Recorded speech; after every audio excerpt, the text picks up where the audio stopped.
আলহামদুলিল্লাহ, আল্লাহ পাক রব্বুল আলামিনের দরবারে অসংখ্য অগণিত শুকরিয়া যে মহান রব্বুল আলামিন আমাদেরকে আজকে পবিত্র ঈদ উল ফিতরের দিন ঈদের নামাজ আদায়ের উদ্দেশ্যে আমাদেরকে একত্র হওয়ার মতো তৌফিক দান করেছেন। এই জন্য সকলে মন খুলে বলি আলহামদুলিল্লাহ।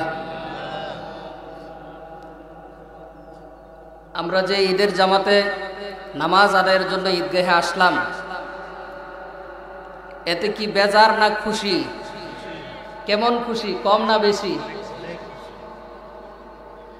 আল্লাহ রসুল সাল্লাল্লাহু আলাইহি ওয়াসাল্লাম বলেন, যারা রোজা রাখে তাদের জন্য দুটি খুশি আল্লাহ তাআলা রেখেছেন।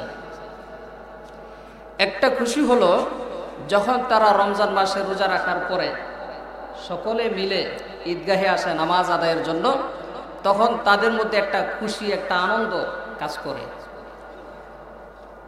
সুবহানাল্লাহ। আরেকটা খুশি হলো আল্লাহ পাক রব্বুল আলামিন রোজাদারকে সেই খুশিটা দিবেন যখন এই দুনিয়া থাকবে না, দুনিয়া শেষ হয়ে যাবে। হাসরের ময়দানে যখন বিচার কার্য শেষ, আমরা যখন জান্নাতে চলে যাব, তখন জান্নাতে আল্লাহ পাক রব্বুল আলামিন জান্নাতীদের সাথে সাক্ষাৎ করার জন্য আসবেন। ওই সাক্ষাতের সময় আরেকটা খুশি লাগবে, এটাও হলো রোজাদারের জন্য। বলেন সুবহানাল্লাহ। তাহলে কয়টা খুশি হলো? দুইটা। একটা খুশি হলো ঈদের আনন্দের খুশি, আরেকটা হলো সেই জান্নাতে আল্লাহর সাথে সাক্ষাতের খুশি। এটা কাদের জন্য রাখছেন? রোজাদারের জন্য। আল্লাহ তাআলা এই দুইটা খুশি, এই দুইটা আনন্দ একমাত্র রোজাদার ব্যক্তির জন্য রাখছেন। আরো কি স্পেশালি আল্লাহ পাক রব্বুল আলামিন নিয়ামত রাখছেন রোজাদারের জন্য? নবীজি সাল্লাল্লাহু আলাইহি ওয়াসাল্লাম বলেন, জান্নাতের একাধিক গেট হবে জান্নাতে প্রবেশ করার জন্য, কিন্তু সেই গেটের মধ্যে একটি গেট থাকবে, সেটা শুধুমাত্র রোজাদার ব্যক্তিদের জন্য স্পেশাল। এটার নাম হলো বাবুর রায়্যান। সেই বাবুর রায়্যান দিয়ে যখন রোজাদার ব্যক্তি প্রবেশ করবে, এর আগ মুহূর্তে ওই গেটটা রোজাদার ব্যক্তিদেরকে আহ্বান করবে, ডাকবে যে আসো আইয়ুহাস সাইমুন ইয়াদখুলুনা ফি। হে রোজাদার ব্যক্তিরা, যারা দুনিয়াতে রোজা রেখেছিলে, আজকে তোমরা আমাকে ব্যবহার করে জান্নাতে প্রবেশ করো। আল্লাহ রাসূল সাল্লাল্লাহু আলাইহি ওয়াসাল্লাম বলেন, এই গেট দিয়ে যখন রোজাদার ব্যক্তি প্রবেশ করবে, প্রবেশ করার সাথে সাথে রোজা রেখে যেই কষ্ট সে দুনিয়াতে করেছিল, তার সকল কষ্ট সে ভুলে যাবে। তার আর কোনো কষ্ট থাকবে না, কোনো ক্লেশ থাকবে না। সেদিন সে আনন্দের সাথে জান্নাতের মধ্যে প্রবেশ করবে। জান্নাতের মধ্যে প্রবেশ করবে, রোজা রেখে যে পরিমাণ কষ্ট করেছিল, যখন জান্নাতের মধ্যে প্রবেশ করবে, ওই কষ্টগুলো সে ভুলে যাবে। ক্ষুধার তাড়না ছিল, যন্ত্রণা ছিল, পিপাসায় ছিল দুনিয়ার মধ্যে। যখন দুনিয়াতে সে না খেয়ে রোজা রেখেছিল, না পান করে সে রোজা রেখেছিল, আল্লাহ পাক রব্বুল আলামিন সেদিন তাকে এত আনন্দ দান করবে, তার এই কষ্টের কথা সে ভুলে যাবে। আর কোনো কষ্ট থাকবে না। সেদিন সে আনন্দে, উৎফুল্লে, খুশিতে আল্লাহর সাথে সাক্ষাৎ করবে। আল্লাহ পাক রব্বুল আলামিন এই কথা বলেন নাই জান্নাতীরা এসে আমার সাথে সাক্ষাৎ করবে। আল্লাহ তাআলা বলেন, আমি জান্নাতীদের সাথে সাক্ষাৎ করার জন্য আমি নিজে যাব। এটা কত বড় নিয়ামত! যখন মানুষ জান্নাতে চলে যাবে, তখন জান্নাতীদেরকে আর এই অর্ডার করবেন আল্লাহ যে আমার সাথে সাক্ষাৎ করে যাও। বরং প্রত্যেক জান্নাতি সে যখন জান্নাতে অবস্থান করবে, তখন আল্লাহ তাআলা নিজে এসে জান্নাতীদের সাথে সাক্ষাৎ করবেন। এটা কত বড় নিয়ামত! তো রোজাদার ব্যক্তি যারা এই দুনিয়াতে রোজা রেখেছিল, তাদের জন্যই খুশি আছে। কিন্তু যারা রোজা রাখে নাই, এরা এই রোজার মাসে রোজা না রেখেও কষ্টে ছিল। কেন কষ্টে ছিল? মানুষের সামনে খাইতে পারে নাই। বিভিন্ন চার দোকানে গেছে, সেখানে অনেক সময় দেখা গেছে আমাদের বাংলাদেশে অনেক চার দোকানে গিয়ে মুরব্বীরা এমন তাড়ানি দিছে, চাটা ফালাইয়া দিছে দূর। এরকম ঘটনা ঘটছে। তো এদের জন্য রমজান মাসটা একটা আযাবের মাস ছিল। কিন্তু প্রকৃতপক্ষে যারা ঈমানদার, যারা রোজাদার ছিল, তাদের এখনো আফসোস হচ্ছে যে রমজান যদি আরও একটা দিন পূর্ণ হতো আর একটু ভালো লাগতো, ঠিক কিনা? এই আফসোস হচ্ছে। আমি তো কল্পনাও করতে পারি নাই এই বছর রমজান 29টা যাবে, রোজা 29টা যাবে, এটা কল্পনা করতে পারি নাই। আমি ধরে রাখছি যে 30টা যাবে, গতকালকেও তারাবি পড়বো এই নিয়ত করে রাখছি। কিন্তু আল্লাহর কুদরতি কারিশমা, আমরা চাইলেই তো আর হবে না, আল্লাহ যেটা চায় সেটাই হয়। তো আল্লাহর কুদরতি কারিশমা, আল্লাহর মানসা হলো যে আজকে ঈদ উল ফিতর হবে, চাঁদ উঠবে, তোমরা আগামীকালকে আর রোজা রাখতে পারবা না। আল্লাহ তাআলা সেটাই করে দেখাইলেন। তো আজকে আমরা যে এই যে একত্রিত হলাম সমাজের মানুষগুলো, আমরা আজকে আসতেছি এখানে, একটা খুশি আনন্দ কিন্তু কাজ করতেছে। আমরা যদি এই আনন্দ, এই খুশির ভাগাভাগিটা বছরের সব সময় যদি থাকতো আমাদের মধ্যে, তাহলে কতটা আনন্দ আরো বৃদ্ধি পাইত না? আরো আনন্দ বৃদ্ধি পাইত। কিন্তু আমাদের মধ্যে আদর্শ, দলাদলি, হানাহানি, কাটাকাটি, মারামারির কারণে আমরা কিন্তু সবসময় সমাজে একে অপরের সাথে কাঁধ মিলে থাকতে পারি না। দেখা যায় আমরা এই কারণে ওই কারণে আমরা দলাদলি করে ফেলি, বিভিন্ন দলে বিভক্ত হয়ে যায়। অথচ আল্লাহ পাক রব্বুল আলামিন বলেন কোরআনে কারিমের মধ্যে, ওয়াতাসিমু বিহাবলিল্লাহি জামিয়া ওয়ালা তাফাররাকু, তোমরা আল্লাহর রশিকে আঁকড়ে ধরো সকলে মিলে, সেখানে কোনো দলাদলি করো না, বিভক্ত হইও না। কিন্তু আমরা আল্লাহর এই আদেশকে ছেড়ে দিয়েছি। আল্লাহর এই আদেশকে ছেড়ে দেওয়ার কারণে আজকে আমাদের এই অশান্তি হয়। আমরা ঈদের দিনের আনন্দ পাই, খুশি পাই, কিন্তু অন্যান্য দিনে দেখা যায় ভাই ভাইয়ের সাথে মিল নাই, এলাকার মানুষ এলাকার সাথে হানাহানি, কাটাকাটি, মারামারি। এটার একমাত্র কারণ হলো আমরা কোরআন ছেড়ে দিছি, বিজাতীয়দের আদর্শ আমরা গ্রহণ করছি, ঠিক কিনা? এই আদর্শ গ্রহণ করার কারণে আমাদের মধ্যে আর মিল নাই। ভাই ভাইকে দেখতে পারে না, প্রতিবেশী প্রতিবেশীকে দেখতে পারে না, এক দল আরেক দলকে অশান্তিতে রাখে, দৌড়ের উপর রাখে। কারণ হলো আমরা কোরআন ছেড়ে দিয়েছি। আমরা যদি কোরআন মানতাম তাহলে কিন্তু এটা কোনো সময় আমাদের মধ্যে হতো না। আজকে আমরা কোরআন ছেড়ে দিয়ে, নবীজির সুন্নাত ছেড়ে দিয়ে আমরা যত অশান্তির পথ আছে সেই অশান্তির পথগুলো আমরা বেছে নিয়েছি, যার কারণে মুসলমান আংশিক শান্তি পায়, বেশিরভাগ অশান্তি পায়, শান্তি নাই। আমরা কোরআন ছেড়ে দিলাম কিন্তু কার্ল মার্কসের সে আদর্শকে গ্রহণ করছি। আমরা রাজনীতির নামে সেই লেনিনের আদর্শকে আমরা গ্রহণ করেছি। যেই কার্ল মার্কস আর লেনিন এরা কোনোদিন মুসলিম ছিল না, এদের আদর্শ দিয়ে আমরা আজকে দেশ পরিচালনা করি, যার কারণে আমাদের দেশে অশান্তি। কোনোদিন অমুসলিম ব্যক্তি এমন কোনো আদর্শ দিতে পারে না যে আদর্শের মাধ্যমে সেই মুসলিম জাতি শান্তিতে থাকতে পারে, এটা কোনো মুসলিম চায় না। এমন এক আদর্শ দিয়েছে তারা, আমরা সকলেই সাদরে গ্রহণ করে নিয়েছি। যেদিন থেকে আমরা এই আদর্শকে গ্রহণ করছি সেদিন থেকে মুসলিম উম্মাহ নির্যাতিত, নিপীড়িত, সব জায়গায় জুলুমে নিষ্পেষিত হচ্ছে। কিন্তু এখনো পর্যন্ত আমাদের এতটুকু বোধোদয় হয় না যে আমরা কার আদর্শ গ্রহণ করলাম, কার আদর্শ গ্রহণ করার কারণে আমরা এই সমাজে অশান্তিতে আছি, কাদের আদর্শের কারণে আমি আমার ভাইকে দেখতে পারি না, কার আদর্শের কারণে আমি আমার প্রতিবেশীকে দেখতে পারি না, কার আদর্শের কারণে আমি একজনকে আরেকজনের সাথে ঝগড়া লাগাই, অথচ তিনি তো আমার ভাই, তিনি তো আমার একই এলাকার মানুষ, তিনি তো একই এলাকায় বসবাস করেন, আমরা একই বাজারে যাই, একই রাস্তা দিয়ে চলি। কিন্তু এই আদর্শের কারণে আমরা এত দ্বিধাভক্তি হয়ে গেছি, আমরা এত দলাদলে বিভক্ত হয়েছি, যার কোনো তুলনা নাই। বলুন তো, যদি রাজনীতির দলের নাম বলি, আজকে যারা আওয়ামী লীগ করে, ইতিপূর্বে যারা আওয়ামী লীগ করেছে, বর্তমানে যারা বিএনপি করে, এদের মধ্যে দ্বন্দ্ব আছে না নাই? দ্বন্দ্ব আছে না নাই? এই দ্বন্দ্ব কেন হলো? আমরা এক কথায় উত্তর দিয়ে দিই যে এটা রাজনীতির দ্বন্দ্ব। কিন্তু এই দ্বন্দ্ব ইসলাম সাপোর্ট করে কিনা, এই দ্বন্দ্বকে সমর্থন করে কিনা, ইসলাম কি বলে? আমরা যদি একটু প্রশ্ন করি কোরআনে কারিমকে, তখন কোরআন বলে দেয় মুসলমানদের মধ্যে কোনো দ্বন্দ্ব থাকতে পারে না, ইসলামের নামে হোক অথবা রাজনীতির নামে হোক বা কোনো আদর্শের কারণে হোক, মুসলমানদের মধ্যে কোনো দল হতে পারে না। আল্লাহ পাক রব্বুল আলামিন বলেন দল হবে দুইটা, একটা হলো ইমানদারদের দল, আরেকটা হলো ইমান ছাড়াদের দল। এক দল হবে জান্নাতি আর এক দল হবে জাহান্নামী। একদল জান্নাতে যাবে, আরেক দল জাহান্নামে যাবে। মুসলমানদের মধ্যে আর কোনো দল থাকতে পারে না। কিন্তু আমরা এখন যদি কেউ কারো বিরুদ্ধে কথা বলি, গীবত করে ফেলি, কারো সমালোচনা করি, আর যদি সেটা রাজনীতির কোনো নেতা হয়, তখন আমরা এটা ছেড়ে দেই যে এটা রাজনৈতিক বিষয়। কিন্তু এতটুকু আমার মাথায় আসে না যে রাজনীতির নামে কি গীবত করা যাবে? রাজনীতির নামে মিথ্যা বলা যাবে? রাজনীতির নামে মানুষের হক মারা যাবে? রাজনীতি দিয়ে মানুষকে অশান্তি করা যাবে? অশান্তি করা যাবে না, মিথ্যা বলা যায় না, গীবত করা যায় না।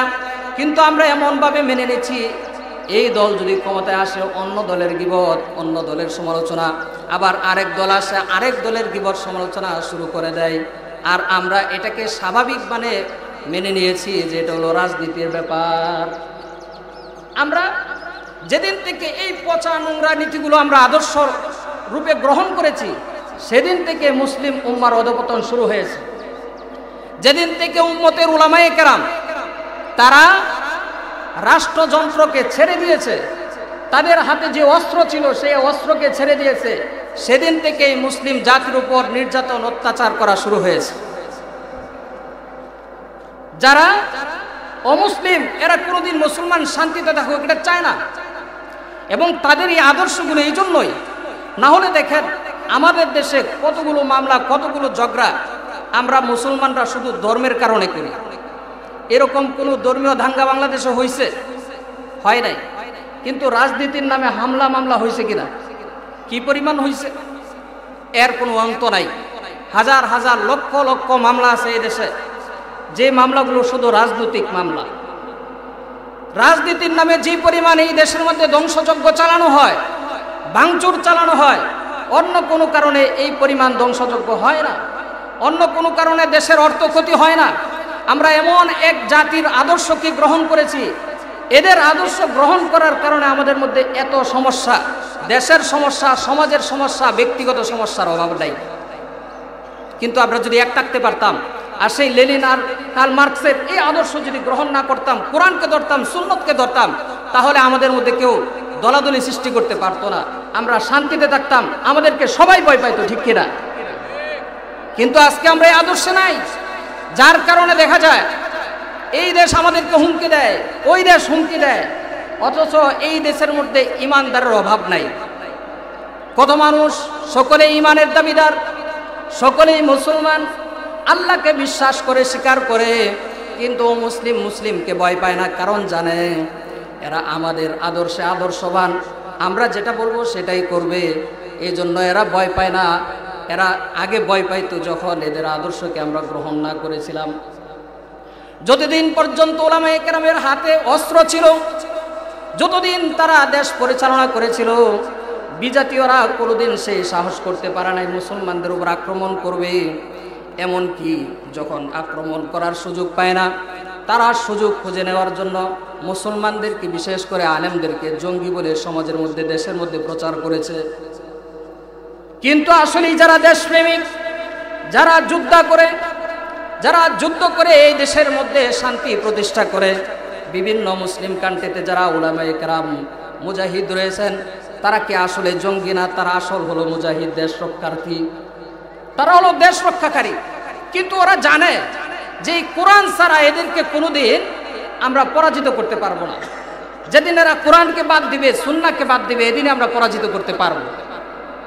তো যখন আমরা এই কোরআন ছেড়ে দিলাম, সুন্নাহকে ছেড়ে দিলাম, তখন থেকে এরা সাহস পেয়েছে যে এই জাতির সাথে আমাদের আর যুদ্ধ করতে হবে না। এমন এক সিস্টেম চালু করে দিব, একদল ক্ষমতায় যাবে, আরেক দলকে হয়রানি করবে, একদল ক্ষমতায় যাবে, কোনো অসুবিধা হলে বিচারটা নিয়ে আমাদের কাছে আসবে। বাংলাদেশের মানুষ যায় কি যায় না আমেরিকা বিচার নিয়ে? যখন একদল ক্ষমতায় তাকে অপর দল সেই বিচার নিয়ে যায়, অভিযোগ নিয়ে যায়, আমেরিকায় নিয়ে যায়। অভিযোগ এই যে অমুক দল এটা মানে না, অমুক দল গণতন্ত্র মানে না, অমুক দল মানুষের স্বাধীনতাকে হরণ করে এই বিচার নিয়ে যায় কি যায় না? ওরা জানে যে সমস্যা হলে আমাদের কাছে আসবে, কারণ আমরা এমন এক নীতি আদর্শ দিয়েছি, আমরা ছাড়া এই সমাধান কেউ দিতে পারবে না। আমরা এত হতভাগ্য জাতি হয়েছি যে আমাদের সমাধানটুকু আমরা করতে পারি না। যেই সমাধান কোরআনে কারিমের মধ্যে রয়েছে, যেই সমাধান সুন্নাহর মধ্যে রয়েছে সেই সমাধানকে ছেড়ে দিয়ে, সেই কোরআন এবং সুন্নাহকে ছেড়ে দিয়ে তাদের আদর্শকে নিয়ে এসেছি আমাদের মধ্যে শান্তি আনার জন্য। অথচ তারা কি এমন কোন আদর্শ দিয়েছে যে আদর্শের মাধ্যমে মুসলমানের শান্তি হবে? মুসলমানের শান্তি হবে এমন কোনো আদর্শ বিধর্মী দেয় না। বিধর্মীরা যে আদর্শ দিবে সে আদর্শের মধ্যে কোনোদিন মুসলমান শান্তি পেতে পারে না। আল্লাহ পাক রব্বুল আলামিন বলেন, ওয়াতাসিমু বিহাবলিল্লাহি জামিআন ওয়া লা তাফাররাকু। আমি যেই বিধান দিলাম, আমার রাসূল তোমাদেরকে যেই বিধান দিল সেই বিধানকে আঁকড়ে ধরো। তোমার ব্যক্তি জীবনে সেটাকে আঁকড়ে ধরো, তোমার সামাজিক জীবনে সেটাকে আঁকড়ে ধরো, তোমার পারিবারিক জীবনে সেটাকে আঁকড়ে ধরো, তোমার দেশের জীবনে সেটাকে আঁকড়ে ধরো, তোমার আন্তর্জাতিক জীবনেও সেটাকে আঁকড়ে ধরো, তাহলে তোমার শান্তি আসবে। কিন্তু আজকে আমরা ব্যক্তিগত জীবনেও কোরআন সুন্নাহকে ছেড়ে দিলাম, পারিবারিক জীবনেও কোরআন সুন্নাহকে ছেড়ে দিলাম, রাষ্ট্রীয় জীবনেও কোরআন সুন্নাহকে ছেড়ে দিলাম। যার কারণে আমাদের পরিবারেও শান্তি নাই, সমাজেও শান্তি নাই, ব্যক্তিগত জীবনেও শান্তি নাই, রাষ্ট্রের মধ্যেও আমাদের শান্তি নাই। ঠিক কিনা? এটা কি ঠিক মনে হয়? ঠিক মনে হয়নি আপনাদের যে কেন আমরা শান্তি পাই না? আজকে যেমন আমরা সবাই একসাথে হয়েছি, সারা বছর কেন আমরা এইভাবে থাকতে পারি না? এর একমাত্র কারণ হলো আমরা এমন রাজনীতি গ্রহণ করেছি, এমন আদর্শ গ্রহণ করেছি যে আদর্শ মুসলমানের না, ও মুসলিমের। না হলে আজকে কেন আমরা আমাদের এলাকার মানুষের সাথে দ্বিধাদ্বন্দ্ব? কেন আমরা এক ভাই আরেক ভাইকে দেখতে পারি না? এটা কে সৃষ্টি করলো আমাদের মধ্যে? আমরা তো একই গ্রামের মানুষ ছিলাম, একই এলাকার মানুষ ছিলাম, একই রাস্তা দিয়ে হাঁটতাম, একই বাজারেই তো আমরা বাজার করতাম, একই গাড় দিয়েই চলাচল করতাম। কিন্তু আমাদের মধ্যে আজকে এই তফাৎ কে সৃষ্টি করে দিল? আজকে কেন আমরা স্বাধীনতার সাথে দেশে গ্রামে কেন বসবাস করতে পারি না? এই জিনিসগুলো হলো চিন্তার ব্যাপার। যতদিন পর্যন্ত আমরা এইভাবে থাকবো, যতদিন পর্যন্ত আমরা কোরআন থেকে দূরে থাকবো, ততদিন পর্যন্ত আমরা এই অশান্তিতে থাকবো, কোনো শান্তি আসবে না। এই জন্য আমাদের উচিত কোরআনকে ধরা, এগুলো ছেড়ে দেওয়া। এদের রাজনীতি, এই কার্ল মার্কসের মতাদর্শ, লেনিনের মতাদর্শ কোনোদিন মুসলমানদের মধ্যে শান্তি দিতে পারে না। এদের আদর্শ কোনোদিন মুসলমানকে শান্তি দিতে পারে না। মুসলমানকে শান্তি দেওয়ার জন্য আল্লাহ তাআলা কোরআন দিয়েছেন, মুসলমানকে শান্তি দেওয়ার জন্য রসুলের সুন্নাহ রয়েছে, রসুলের আদর্শ রয়েছে। যারা এই রসুলের সুন্নাহ আদর্শকে গ্রহণ করবে, কোরআনকে গ্রহণ করবে, তারা কোনোদিন অশান্তিতে থাকবে না, তারাই প্রকৃত শান্তি পাবে। আজকে আমাদের উপর বিজাতীয়রা এমনভাবে আক্রমণ করতেছে, যেখানে সেখানে মুসলমান নির্যাতিত হচ্ছে।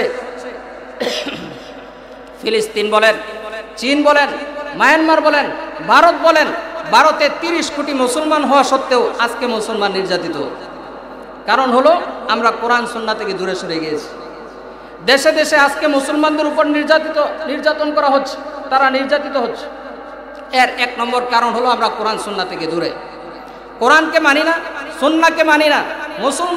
মুসলমান হওয়া সত্ত্বেও কোরআনের আদর্শকে আমরা ছেড়ে দিয়েছি, মুসলমান হওয়া সত্ত্বেও আমরা সুন্নাহর আদর্শকে ছেড়ে দিয়েছি। ওই বিজাতীয়দের কালচার, তাদের আদর্শ গ্রহণ করেছি, যার কারণে আমরা সেই প্রকৃত শান্তি পাই না।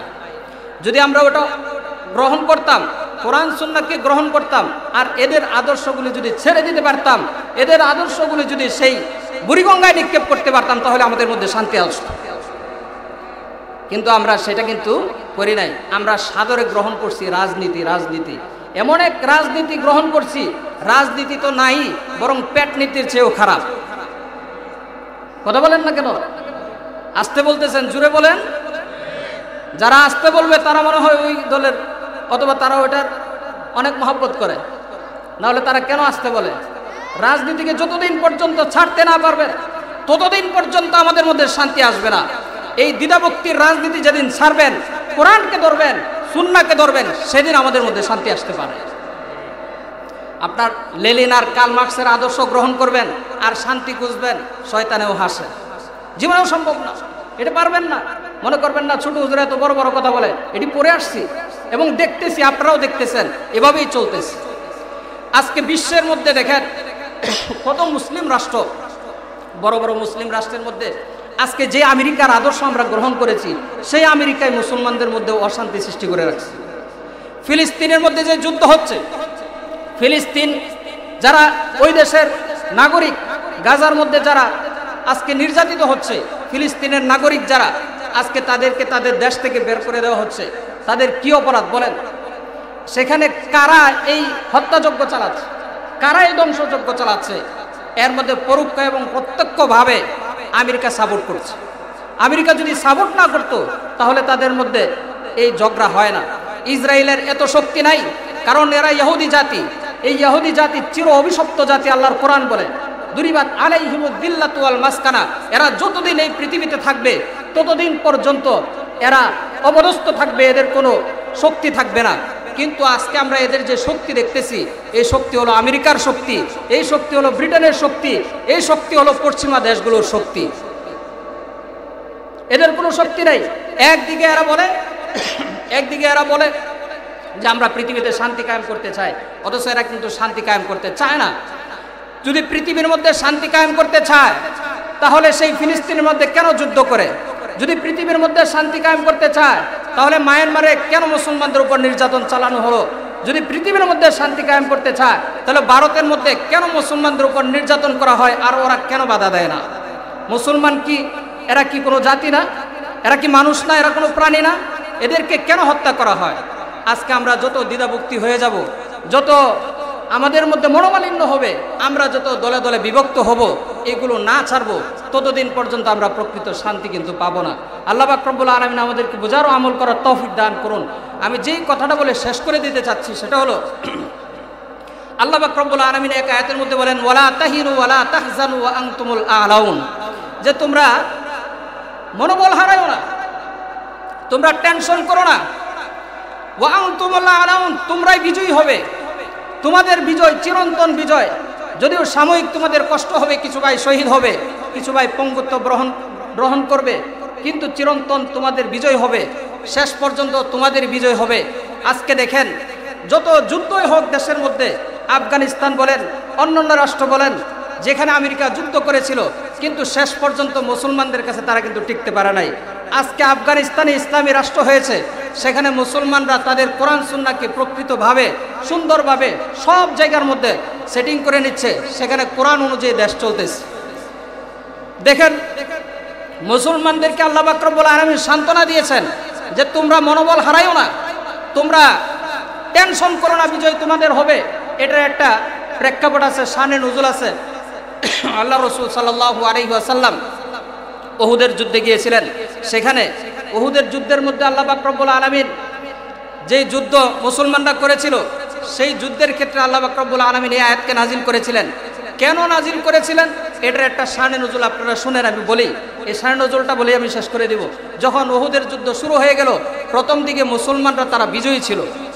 তাহলে উহুদের যুদ্ধ যখন শুরু হয়ে গেল, প্রথম দিকে মুসলমানরা বিজয়ী হয়ে গেল। তো যুদ্ধ শুরু হওয়ার আগেই আল্লাহ রাসূল সাল্লাল্লাহু আলাইহি ওয়াসাল্লাম 50 জন তীরন্দাজ সাহাবীকে একটি পাহাড়ের চূড়ায় তাদেরকে নির্ধারণ করে দিয়েছিলেন যে আমরা হারি আর জিতি, তোমরা এখান থেকে সরবা না, তোমরা সেখানেই থাকবা। কিন্তু দেখা গেল যুদ্ধের এক পর্যায়ে যখন কাফের বাহিনী চলে গেল, যুদ্ধক্ষেত্র শূন্য হয়ে গেল, তখন তারা চিন্তা করলো যে এখন এখানে থেকে কি লাভ, আমরা চলে যাই। অন্যান্য সাহাবীরা যোদ্ধারা তারা গনিমত সংগ্রহ করতেছে, আমরাও গনিমত সংগ্রহ করি। তখন যাকে লিডার বানাইছিলেন নবীজি, আব্দুল্লাহ ইবনে জুবায়ের বাধা দিলেন যে তোমরা যাও না, নবীজি তো নিষেধ করছিলেন। কিন্তু তারা নিষেধ মানে নাই, সবাই চলে আসছে এক দুইজন ছাড়া। তখন দেখলো কাফের গোষ্ঠী ওই যে যুদ্ধের ময়দান থেকে পলায়ে গেছিল, তারা দেখলো যে এখন আমাদের রাস্তা ফাঁকা, আবার যুদ্ধ করা যায়। তখন আব্দুল্লাহ ইবনে জুবায়ের এবং সাথী যারা ছিল তাদেরকে এসে হত্যা করলো সেই চূড়ার মধ্যে। হত্যা করার পর তারা ওই পিছন দিক থেকে এসে শত্রু বাহিনী, মুসলমান মুজাহিদ যারা মাঠে ছিল, এদের সাথে আবার যুদ্ধে জড়ালো এবং এমন প্রখর যুদ্ধ হলো, এত তীব্র গতিতে তারা আক্রমণ করলো, ক্ষিপ্র গতিতে আক্রমণ করলো যে মুসলমান মুজাহিদরা দুইটা দলে বিভক্ত হয়ে গেছে। একদল চড়ে গেছে, আরেক দল যুদ্ধ ছেড়ে দিয়ে কিনারে গিয়ে দাঁড়িয়ে আছে। তখন এমন একটা সংবাদ ছড়ায় গেল, সবাই বলতে লাগলো যে মুহাম্মদ শহীদ হয়ে গেছে। শয়তান সংবাদ ছড়িয়ে দিল যে মুহাম্মদ শহীদ হয়ে গেছে, অথচ মুহাম্মদ শহীদ হয় নাই। মুহাম্মদ সাল্লাল্লাহু আলাইহি ওয়াসাল্লাম যুদ্ধের ময়দানে ছিলেন। শয়তান সংবাদ ছড়িয়ে দিল মুসলমানদের মধ্যে যে মুহাম্মদ মারা গেছে, তোমরা কার জন্য যুদ্ধ করবা? যখন একটু পর সাহাবায়ে কেরাম দেখলেন না মুহাম্মদ মরে নাই, মুহাম্মদ তো জীবিত, তিনি তো যুদ্ধের ময়দানে আছেন। আবার সাহাবায়ে কেরাম যারা দূরে চলে গেছিল তারা আবার ফিরে আসলো এবং নতুন করে আবার যুদ্ধ শুরু করে দিল। নতুন করে যুদ্ধ শুরু করে দেওয়ার পর আল্লাহ রসুল সাল্লাল্লাহু আলাইহি ওয়াসাল্লামের সাথে কাফেররা এমন আক্রমণ করলো, তাকে এত আক্রমণ করলো ক্ষিপ্র গতিতে। এই যুদ্ধের ময়দানে এত জুলুম করা হয়েছিল, এত নির্যাতন করা হয়েছিল, এত আক্রমণ করা হয়েছিল। কাফেরদের আক্রমণের কারণে আল্লাহর রসুলের একটা দাঁত শহীদ হয়ে যায়। আল্লাহ রসুল সাল্লাল্লাহু আলাইহি ওয়াসাল্লামের মুবারক শরীর, সেই শরীরটা রক্তে রঞ্জিত হয়ে যায়। যখন আল্লাহর রসুলের শরীরটা রক্তে রঞ্জিত হয়ে গেল, সাহাবায়ে কেরাম বিচলিত হয়ে গেলেন যে না জানি আমরা হেরে যাই কিনা, আল্লাহর রসুল মরে যায় কিনা। আল্লাহ পাক রব্বুল আলামিন তাদেরকে সান্ত্বনা দেওয়ার জন্য কোরআনে কারীমের একটি আয়াত নাজিল করেছিলেন, আনতুম ওয়ালা তাহিনু ওয়ালা তাহজানু ওয়া আনতুমুল আলাউন, তোমরা মনোবল হারায়ো না, তোমরা টেনশন করো না, চিন্তা করো না, প্রকৃত বিজয় তোমাদেরই হবে। আমরা এটাই দেখতেছি, আমরা মনে করতেছি আমরা মনে পরাজিত, দেশে দেশে মুসলমানরা পরাজিত। আসলে মুসলমান পরাজিত নয়, মুসলমানরাই চূড়ান্ত বিজয়ী হবে। আজকে দেখতেছি ফিলিস্তিনের মধ্যে তারা যুদ্ধ করতেছে, মায়ের খাচ্ছে, শহীদ হচ্ছে, পঙ্গুত্ব বরণ করছে। বিভিন্ন দেশের মধ্যে মুসলমানরা নির্যাতিত হচ্ছে, বিভিন্ন দেশের মধ্যে মুসলমান নিপীড়িত হচ্ছে, তারা নিষ্পেষিত হচ্ছে। কিন্তু আল্লাহ পাক রব্বুল আলামিনের আয়াত বলে দেয় ওয়ালা তাহিনু ওয়ালা তাহজানু ওয়া আনতুমুল আলাউন, তোমরা মনোবল হারায়ো না, তোমরা টেনশন করো না, মনোবল হারাইবা না, টেনশন করবা না। আনতুমুল আলাউন, তোমরা যদি আল্লাহকে বিশ্বাস করো তোমরাই বিজয়ী হবে। আজকে দেখেন আমরা যতই টেনশন করি, যতই হীনবল হয়ে যায়, যতই মনোবল হারাই, আল্লাহ পাক রব্বুল আলামিনের এই আয়াত যদি আমাদের মধ্যে থাকে, এই আয়াতের প্রতি বিশ্বাস যদি থাকে, আমরা কোনোদিন হারবো না। মুসলমান সেই নির্যাতিত হবে ফিলিস্তিনে, কিন্তু দেখবেন শেষ পর্যন্ত মুসলমানদের বিজয় হবে।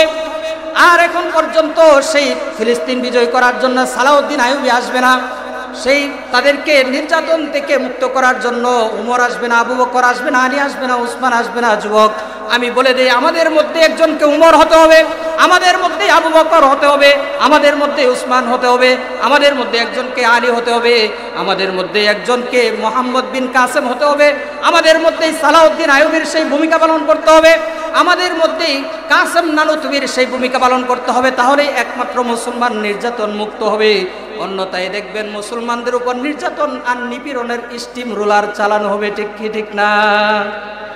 এক থাকবেন, এক থাকবেন নি, সব সময় এক থাকতে হবে। মুসলমানদের বিরুদ্ধে কোনো শক্তি যদি আসে, আমার মুসলিম উম্মার যুবকরা, তাগড়া যুবকরা তাদেরকে প্রতিরোধ করার জন্য শুধু বাংলাদেশ নয়, আমেরিকা নয়, অন্য কোনো দেশ নয়, সব দেশের মুসলিম যুবক তাদের সেই তাগুতি শক্তিকে মোকাবেলা করার জন্য জান দেওয়ার জন্য প্রস্তুত আছেন কি আছেন না? আমরা যদি গরম থাকতে পারি,